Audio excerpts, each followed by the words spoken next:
नमस्कार. पनवेल शहरात आज मोठ्या प्रमाणावर सुरक्षा यंत्रणांची मॉक ड्रिल पार पडली. संभाव्य आपत्कालीन परिस्थितीला सामोरे जाण्यासाठी ही रंगीत तालीम घेण्यात आली.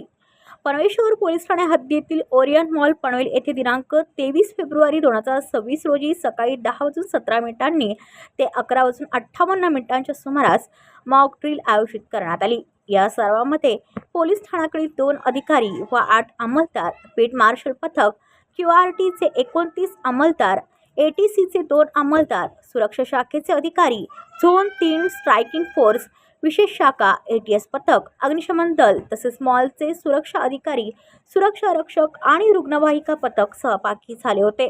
या मॉक ड्रिलचा उद्देश संभाव्य दहशतवादी हल्ला किंवा आपत्कालीन परिस्थितीत तात्काळ प्रतिसाद देण्याची तयारी तपासणे आणि समन्वय अधिक सक्षम करणे हा होता.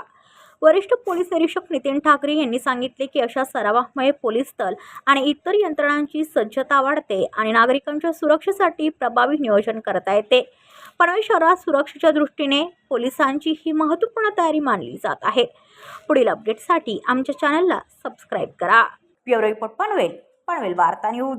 आपल्या परिसरातील बातम्या आमच्यापर्यंत पोहोचवण्यासाठी स्क्रीनवर दिलेल्या क्रमांकावर संपर्क साधू शकता. दूरध्वनी क्रमांक 8652414343.